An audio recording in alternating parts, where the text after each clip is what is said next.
ағынды көлге және ағынсыз көлге мұздықтар картамыз және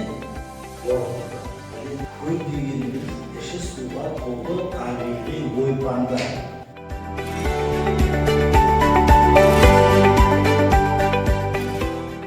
Каспий теңізі, Арал теңізі, Чад, содан кейін барып Балқаш көлдері, Қалдық көлдері жатады. Соның ішінде Каспий теңізі бұл дүние жүзіндегі ең ірі көл және тереңдігі 1020.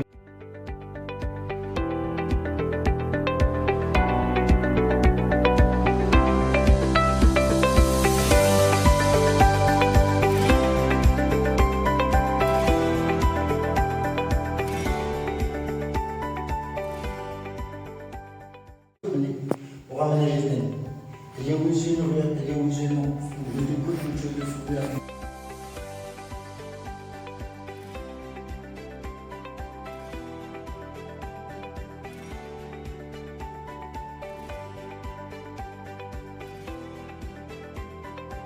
Аңғара өзені ағып шығады. Бұл өзен келіп су құйса, екінші өзен ағып шықса, ол қандай көл? Ағынды көл. Жақсы. Ағынсыз көл болса, мысалы үшін оған Балқаш бірнеше өзен қойды. Іле өзені, Қаратал өзені, Ақсу, Лепсі, Бақанас деген өзендер құяды, бірақ ағып өзені шықпайды.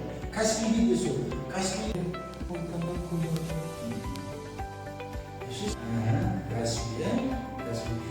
Арал келді. Жақсы. Чад келді. Жақсы. Чадты да. Каспий қандай көл осы? Қалды, дұрыс айтасың, қалдық көл. Не себепті қалдық дедім жаңа? Себебі дүниежүзілік мұхиттан бөлініп қалып қойған деді ме? Каспийдің тереңдігі неше метр? Кәне көрсетші тереңдігі. Ал ең терең көл қайсы? Байкал. Байкал деді. Неше метр тереңдігі? 1620 метрі. Байкал ағынды көл ме, ағынсыз көл ме? Ағынды көл көрсетті. Себебі оған өзендер құяды, екінші өзендер шығады. Ағып шығады, сол себепті ол ағынды көлдер болады. Сосын және қандай тектоникалық көлдер бар. Танганьика келмейді. Дұрыс қорықпа. Сол. Мен дұрыстап көрсетті. Сол Танганьика астындағы не деген көл? Ньяса деген көл. Танганьиканың тереңдігі неше? 1435 метр. Бұл көлдер бәрі мұздық тектоникалық көл. Не деген көл деген әңгіме шығамыз? Жоқ, мұздық тектоникалық көлге аттанып кеш. Сосын Онтарио дейді, Онтарио не көрсетеміз? Ол қандай мұздық көлдер? Сосын қандай көлдер бар? Дұрыс Камчаткадағы жанартаулық көлдер бар.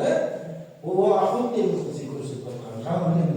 Мына Камчатка деген жерде жанартаулық көп аттылар. Сол себепті ол жерде жанартаулық көлдер немесе каратек көлдер. Одан кейін бөгелді көлдер және құламады көлдер. Жақсы.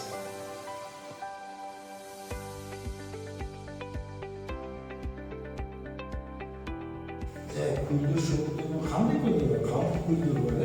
Жақсы, қалдық көлдер деп.